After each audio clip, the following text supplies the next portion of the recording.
Before we get started, I want to thank our first partner, Response Ready Medical. Response Ready Medical, bringing our customers the best quality training and equipment for the worst case scenario. Response Ready Medical's vision is to be the leading provider of emergency preparedness solutions across the United States, empowering communities, organizations, and individuals to respond confidently and preserve life during critical moments. Offering same-day certification, all Response Ready Medical classes are instructed by nationally registered and state-licensed firefighter, paramedics, law enforcement officers, and hospital staff. Classes currently being offered by Response Ready Medical include CPR and AED, CPR, AED, and first aid, emergency trauma care, child and babysitting safety, CABS, backcountry medicine, and wilderness first aid. Your premium partner in emergency preparedness, Response Ready Medical. Welcome to the Pursuing Freedom Outdoors podcast, a place where backcountry warriors can share their stories of grit, service, healing, and wilderness adventures. I'm your host, Tom Walton, Marine Corps veteran, full-time cop, and aspiring hunting and fishing guide. Join me and others as we journey from the hood to the woods in pursuit of freedom in the outdoors.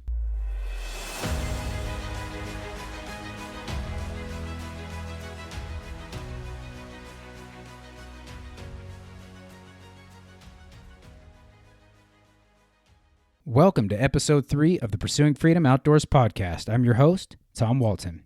Hunting and life in general often comes down to a few big decisions.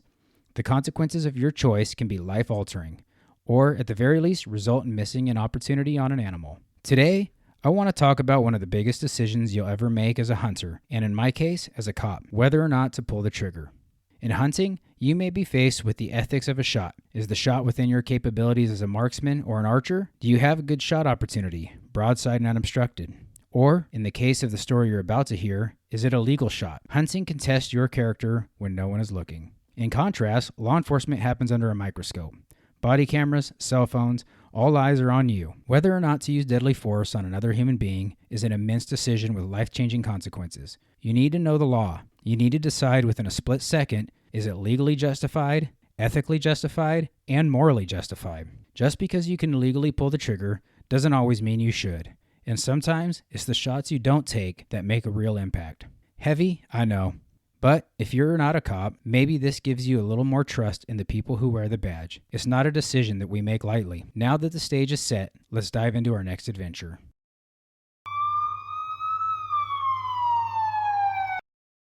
Before we get started, I want to disclose that I changed the names of the streets in this call and will not include the names of any persons involved in order to protect their privacy. This is a serious story, but in order to set the stage, I have to tell you where I was when it all started. It was about 10 a.m., a slow start to the day shift. The coffee kicked in, and I had to go now. I hurried back to the station, rushing to the bathroom. Just as I sat down, feeling relieved, crisis averted, the radio toned out.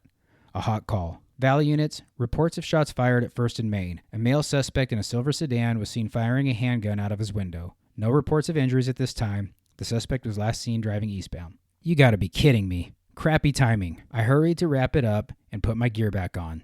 I tore out of the station, lights and sirens full blast. I was late to the call, but I noticed everybody had headed to the scene. Makes sense. But the suspect was headed east and a witness provided a license plate.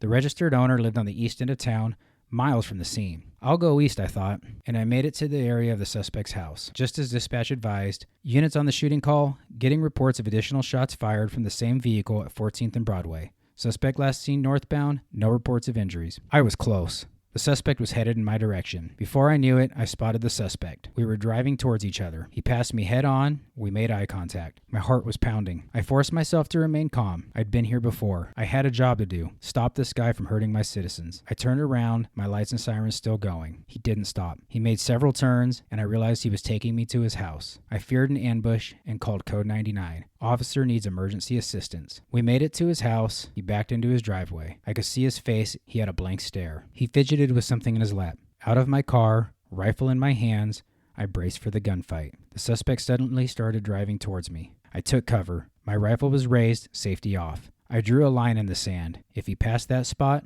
I was gonna shoot. I prepared myself to kill this man, to defend myself and my community. I yelled as loud as I could for him to surrender, and we locked eyes again. I knew he saw my rifle pointed at him, death impending. Suddenly, his face changed. He looked confused and backed into his driveway again. After that, he surrendered without complaint. Back up now on scene, I handcuffed the man. He apologized and said he wasn't trying to hurt anyone, and he didn't want to hurt me. I realized he'd been experiencing a severe mental health crisis, and I could tell he had snapped out of it at the last second, saving his life. He looked just as confused and worried as I felt. Suspect in my car, door shut, I walked away from the crowd of uniforms and felt a rush of emotion. I was exhausted. I walked to the suspect's car. A loaded pistol lay on the driver's seat. A close call. Short time later, a woman with 2 kids arrived at the house, his wife and 2 young daughters. School was out for Christmas break. They were just coming home from running errands. They saw the police cars and heard the yelling. He has been diagnosed with schizophrenia, his wife said, sobbing. She was very helpful and cooperative. The suspect was booked into jail and received mental health treatment, and I never learned what happened with the rest of their lives. This incident still impacts me today. It was a very close call, and I was very close to killing this man.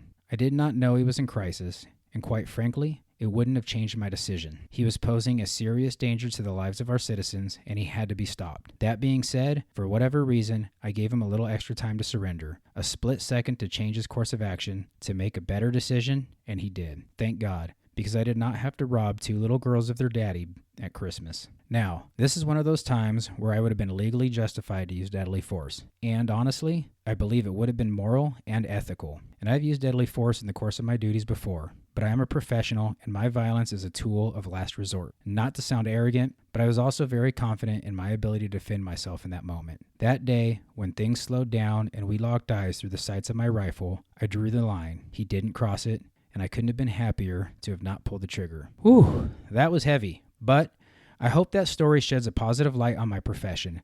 There are thousands of law enforcement officers working every day, making tough split-second decisions, and 99.9% of them are human beings just trying to do the right thing for the right reasons.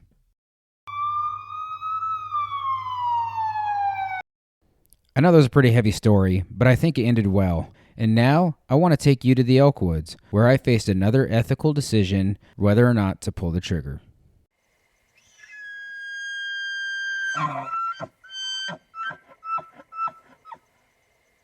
It was late in the day, a cool fall evening. Rifle elk deer season had just opened, and my wife and I were sitting against a tree overlooking a large field, hoping to see an elk, for which she possessed a valid tag. I had hunted elk during the archery season, had a lot of close calls, but didn't fill a tag. So my elk tag was no longer valid as it was rifle season now. However, I did have a whitetail buck tag. Still a very new hunter, I'd yet to bag a buck or kill my first elk, but we were there to fill my wife's tag. Unfortunately, my wife was still recovering from a shoulder surgery, and I'd honestly probably pushed her too much by taking her out in the first place. She was tired and not in the mood to stalk some deer that I had just spotted 700 yards away. "You just go," she said. "I'll watch from here." Okay, I figured I'd at least get some practice stalking. I started making my way to the deer, a group of does. I got within range of the deer and caught movement out of my eye, and that's when I saw them, a big herd of elk. I pulled out my binos. In the back of the herd, just walking out of the tree line, a big bull, heavy 6x6. It was too late to get my wife. The light was fading fast, and I crawled towards the elk and got within rifle range. I just wanted to get a better look, I told myself. I aimed at the bull through my scope. Just to see an elk in my crosshairs was cool. I couldn't shoot it legally, but my wife, only 800 yards away, could.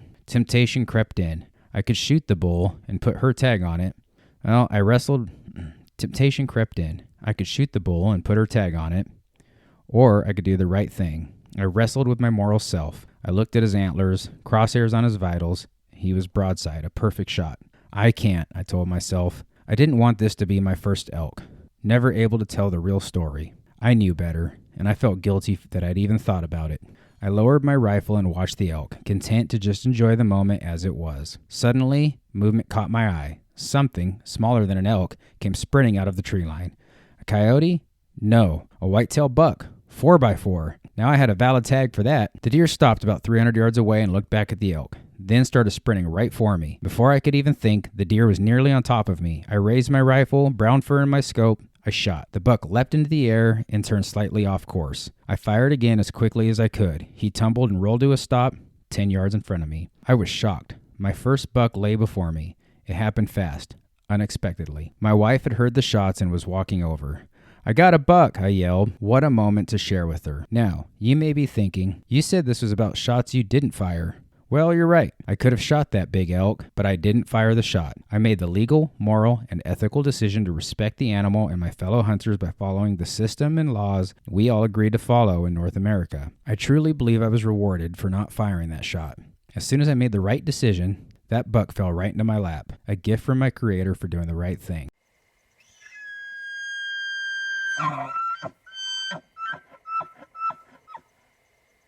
Folks, I just want to thank you for listening to my stories, and I hope that next time you find yourself out in the field with an ethical dilemma on whether or not to pull the trigger, that you take the time to think about what you're doing, even when no one is looking.